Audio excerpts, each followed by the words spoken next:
Hello, my name is Lucas. This is a bit of lit, and I'm here to talk about Annie Ernaux's Getting Lost, which is translated by Alison L. And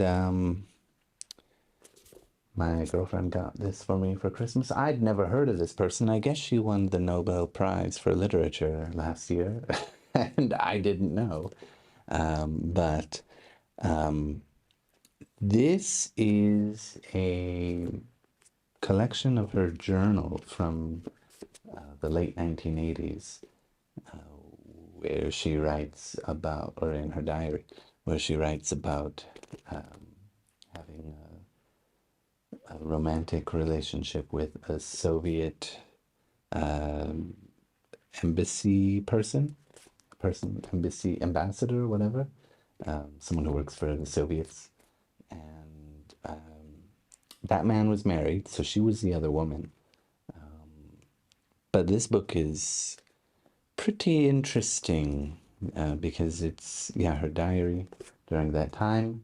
And from what it says in the introduction, she didn't alter anything, didn't leave anything out, didn't change anything. She just revealed, this part of her life where she was writing about the man she calls S, and all the dreams that she had related to S, and all the hopes that she had, and all the insecurities that she had because of S. It's quite interesting to see just how horny this woman was. She's much older than him at the time. She was nearing 50, I believe, and he was still in his 30s. And they did all kinds of things in the bedroom. And one of her biggest insecurities is that she actually meant nothing to him except that she was a good piece of ass. Another insecurity that comes out is that she starts to think that maybe, sort of in a conspiratorial way, that he's sort of spying on her because she was a well-known author from the West, from France, and just sort of laughing with his Soviet friends about Western filth, this woman, Annie Ernaux, and this kind of thing.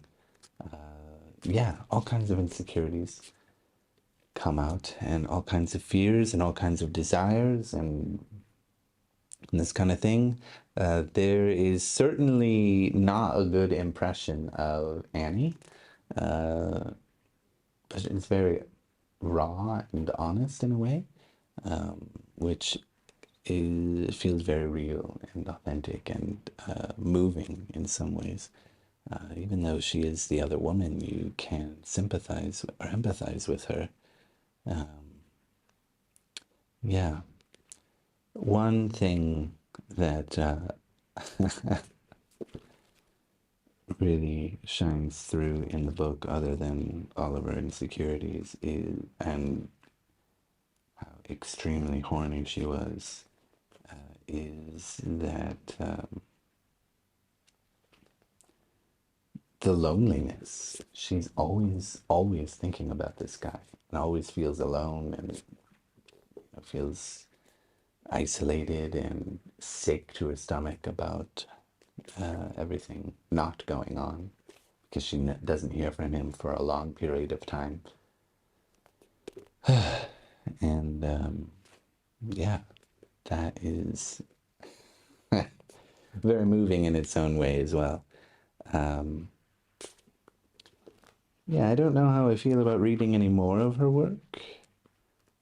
It was moving, but it was just okay. But it was very honest.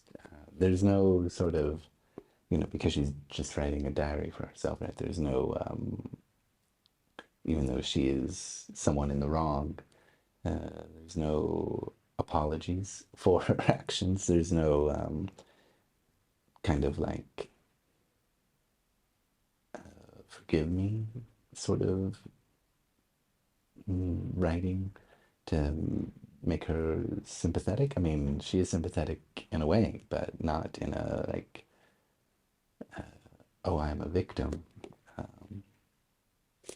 not directly, um, but yeah, it's just like, these are my thoughts, these are how I felt, this is how I feel, this is what I'm thinking right now, this is what I want, these are my desires.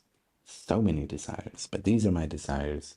No, no hiding herself at all, right? No hiding her feelings, no hiding what's inside her, no hiding any of her desires, no hiding her flaws or anything like that. It's just a real powerful look at Annie Ernaux in the late 1980s. There are some interesting things that happen and some interesting thoughts that she has. She writes on the day that the Berlin Wall falls, and she writes on other days where other important events or anniversaries come up, and she makes a comment on them. Also seems to not like Japanese tourists for some reason. Don't know why, doesn't really explain. But yeah, pretty interesting. Glad I read it. It's pretty cool.